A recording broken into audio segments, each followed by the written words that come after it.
พุทธานุสตินยัญจะกโรมาเสนะโมตัสสะภะคะวะโตอะระหะโตสัมมาสัมพุทธัสสะนะโมตัสสะภะคะวะโตอะระหะโตสัมมาสัมพุทธัสสะนะโมตัสสะภะคะวะโตอะระหะโตสัมมาสัมพุทธัสสะภะคะวันตังเอวังกัลยาโนหิเตสะโตอะภุคโตติอาติปิโสภะคะวะอะระหังสัมมาสัมพุทโธปิจจารณะสัมปันโนสุขโตภวิโตอานุตตโรปุริสธัมมาสารติสัทธาเทวาสัพพังพุทโธภควาเอหันธรรมยังพุทธาภิกขิปิงโรกัสเสเอตาวาระหัตตาวาระตาภิกขุนาภิโยโตสุตตาภิญาณการุณาหิสัมมาคัตโตโตอันเอสิโยสุชานาตังกะปะรังวาสุโรวันธรรมหังธรรมรังังศิลาสาโอโตโยสัพพะปานินังสารนังเขมมุตตะมังปาถังมานุสติฆาตังวันนามิตังโตนัสสะสะมิตาโสวะพุทโธเปสามิกิสโลโพโตทุกขสัคขตาจาพิทาตาจาหิตาสเปโพตัสสะมิยาเตมิอาสาริรันชีวิตันติตังวันตันโตหัจาริสามิพุทธเสวะตังนาทิเปสารัตตังอัญญังพุทโธเปสารัตตังวะรังเอเตนะสัจวะเจนาวัตตยังสัตตุสาสเนโพธาเมวันทาปาเนนายังปุญญังปัสสุตังหิทาสัพเพยันตรายาเมปาเหสุตตัสสะเตชัสสะ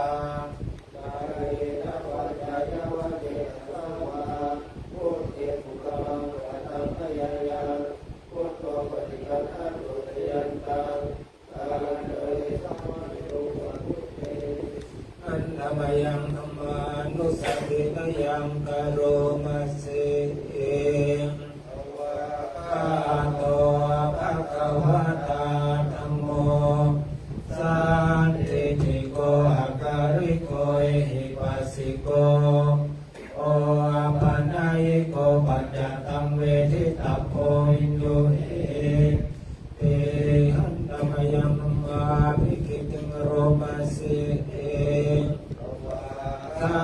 ตัตตาทิคุณาโยภาวาเสนาสยโยปะกะปริยทิวิโมกะเพโมตังโมกุโลกัมปัตตนาทัทธาริธาริ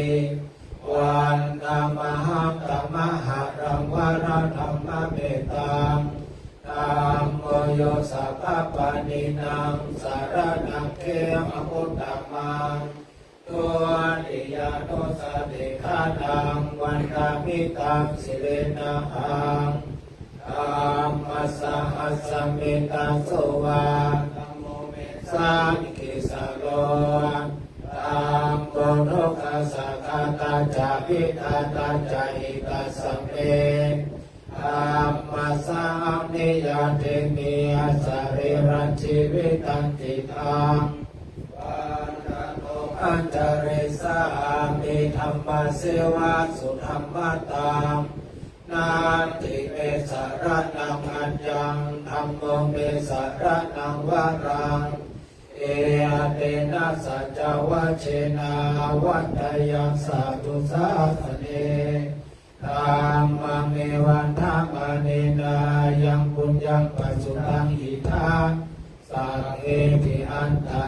ยาเมมาเหสุงตัสสะเตชะสา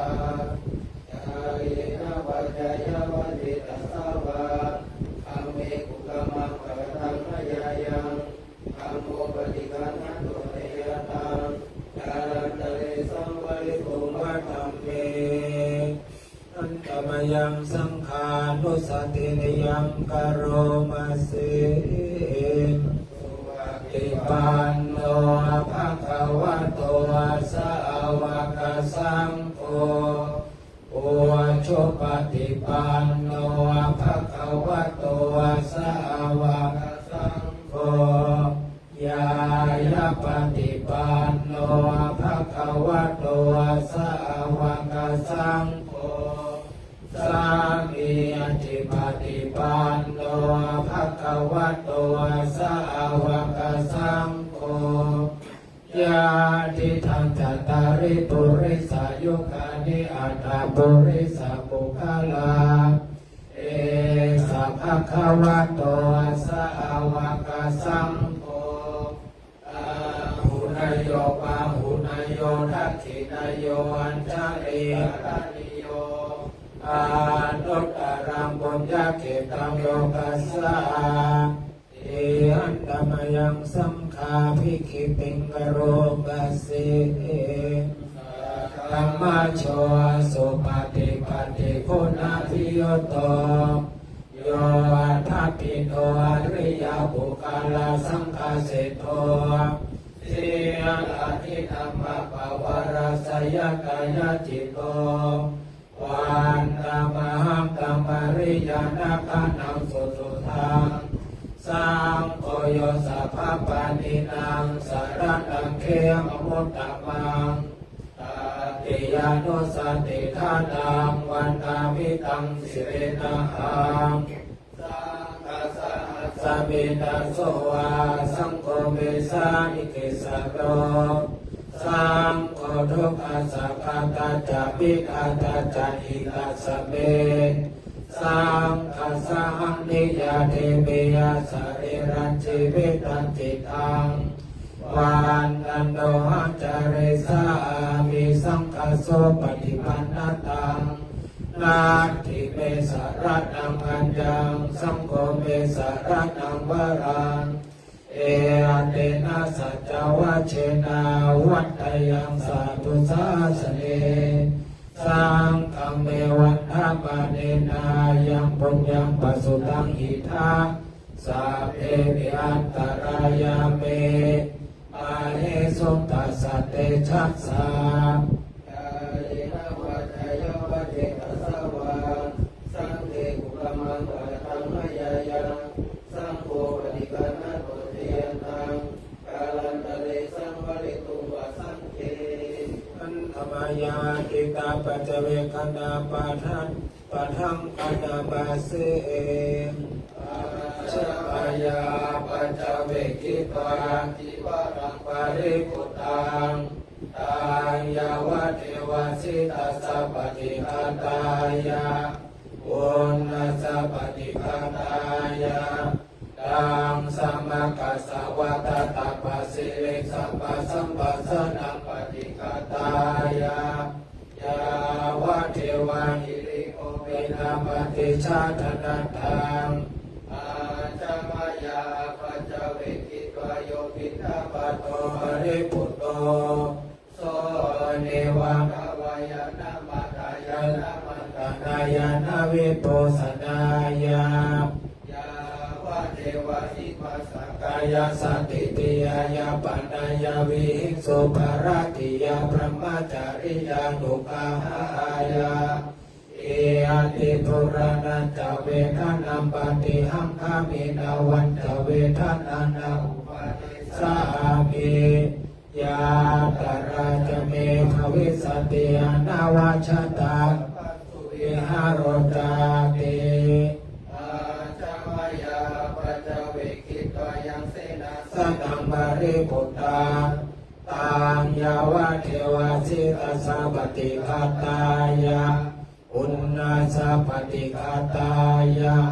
ยังสัมมากัสสวะตตาปัสสิเลงสัมปัสสนังปฏิฆาตายายาวะเทวะปาริสยาวิโนทานังละมติสัลลานรามัตถังอาชมายาปัจจเวกิปโยคิลานาปัจจยาเมสัจจปริคารโรปริปุตโตโสยเทวะอุปนานังวายาภาธิกานังเวทานานังปฏิฆาตายาอาภายาปัจจาปรมัตถายาติอันนามายังอภินาปัจเวคณาปะทังปนาปัสสิรัตโนเมเรามีความแก่เป็นธรรมดาจารังอนาติโตจะล่วงพ้นความแก่ไปไม่ได้พายาทิธรรมโมมีเรามีความเจ็บเป็นธรรมดา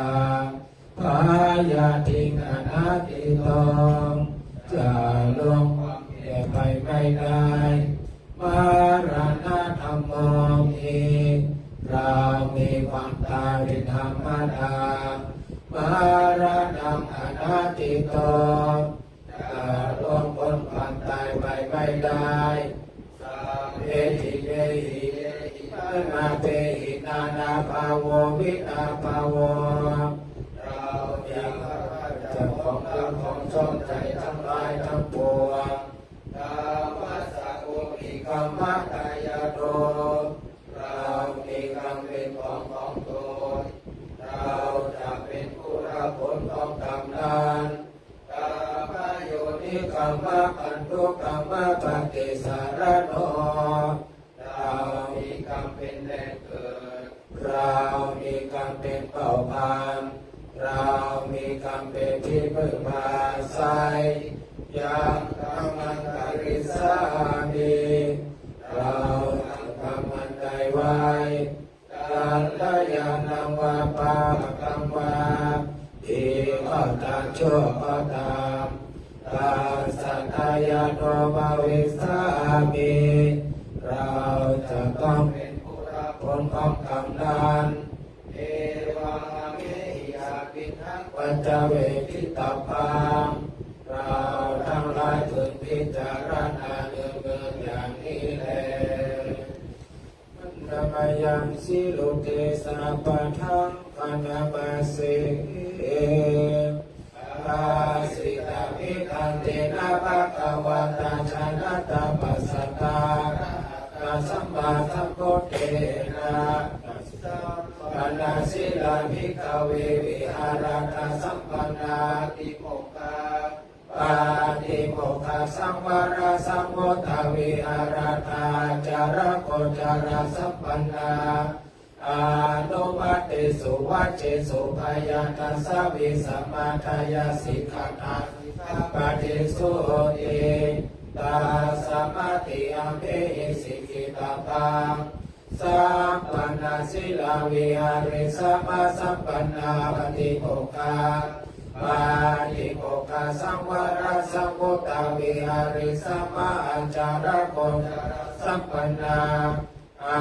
นุมัติสุวัจเจสุภายาตัสสะวิสัมมาทายาสิกิสัมมาสิกขาปฏิสุติเอวันติโตสิกิตาปังคันธะยังตายนาสุตตาอาทายโยปนามาสิ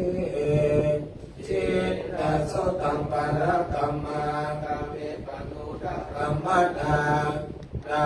ปะหายะโกนิกัมเมอเนกัตตัมปุปปัจจเตกายิราเจกายิราเทนังทันหาเมนังอภรักกัมเม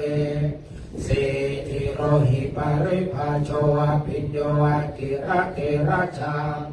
อากาตังทุกขตังไสโยอปัชชะตปฏิทุกขตัง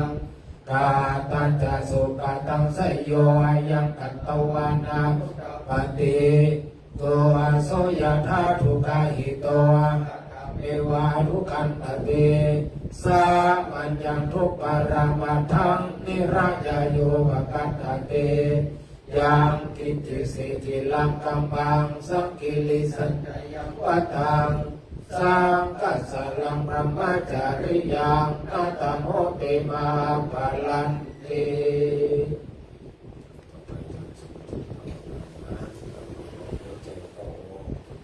เริ่มจากอุชุกายอย่างอุชุแปลว่าตรงกายอย่างแปลว่า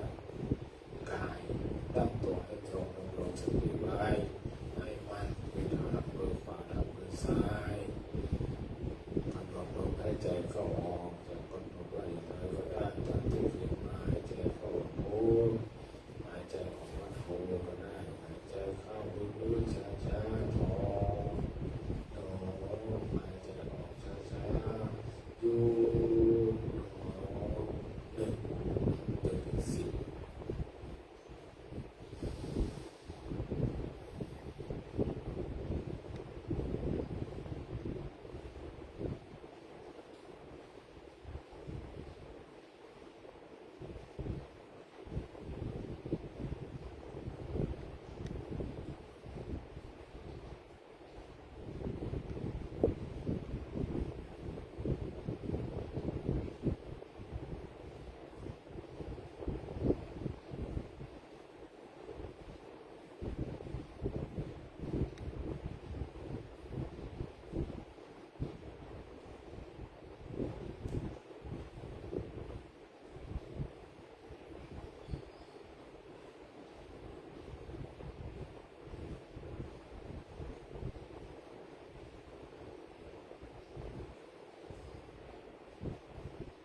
วันตา